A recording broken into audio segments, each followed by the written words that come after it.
ജയ് ഭീം സിനിമയുടെ ഡയറക്ടറായ TJ ജ്ഞാനവേൽ ലാലേട്ടനോട് ഒരു കഥ പറഞ്ഞിട്ടുണ്ടെന്നും ലാലേട്ടൻ ആ ഒരു സ്ക്രിപ്റ്റ് ഇഷ്ടമായെന്നും എല്ലാം നല്ലതുപോലെ സംഭവിക്കുകയാണെങ്കിൽ ഈ ഒരു പ്രൊജക്റ്റ് ഓണാവും.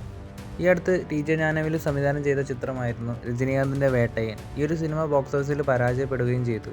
ആ ഒരു സിനിമയുടെ പരാജയത്തിന് കാരണമായിട്ട് പറയുന്നത് ജ്ഞാനവേൽ ആ ഒരു സിനിമയെ പക്ക ക്രൈം ത്രില്ലറായിട്ട് എടുക്കാനാണ് ഉദ്ദേശിച്ചത്. എന്നാൽ രജനീകാന്തിൻ്റെ നിർബന്ധപ്രകാരം സിനിമയിൽ മാസ് എലമെൻറ്റ്സ് ഒക്കെ ചേർത്തപ്പോൾ സിനിമ അവിയൽ പരുവായി. ദോശ കിങ്ങായ ശരവണഭവൻ ഫൗണ്ടറിൻ്റെ റിയൽ സ്റ്റോറി ബേസ് ചെയ്തിട്ടാണ് സിനിമ ഒരുങ്ങുന്നത്. ലാലേട്ടൻ്റെ ഒരു നെഗറ്റീവ് ഷെയ്ഡ് റോളായിരിക്കും ഈ ഒരു സിനിമയിലെന്ന് തോന്നുന്നു. TJ ജ്ഞാനവേലും ഹേമന്ത് റാവും ചേർന്നാണ് സിനിമയുടെ തിരക്കഥ എഴുതിയിരിക്കുന്നത്.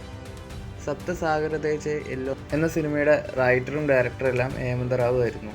ഈ ഒരു സിനിമ 2 ഭാഗങ്ങളിൽ പുറത്തിറങ്ങിയ ചിത്രമാണ്. ഒരു കിടിലൻ റൊമാൻറ്റിക് ഡ്രാമയാണ്. പിന്നെ ഹിന്ദിയിൽ റിലീസ് ചെയ്ത അന്ധാധുൻ്റെ കോ റൈറ്ററും കൂടിയായിരുന്നു ഇദ്ദേഹം.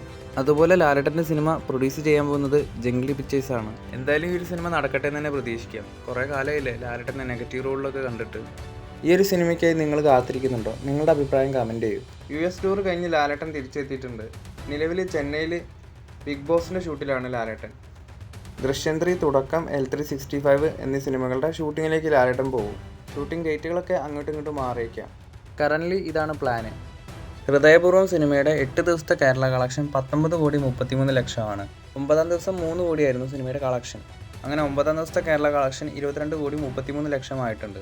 ഇന്നത്തെ കേരള കളക്ഷൻ കൂടി കൂട്ടുമ്പോൾ ഹൃദയപൂർവ്വം സിനിമയ്ക്ക് ടോട്ടൽ കേരള കളക്ഷൻ 28 കോടി 29 കോടി റേഞ്ചിലേക്ക് എത്തും. ഹൃദയപൂർവ്വം സിനിമയുടെ വേൾഡ് വൈഡ് കളക്ഷൻ സംബന്ധിച്ചുള്ള അപ്ഡേറ്റ്സ് ഒന്നും ഇതുവരെയും വന്നിട്ടില്ല. വന്നാലുടൻ ചാനലിൽ അറിയിക്കുന്നതായിരിക്കും.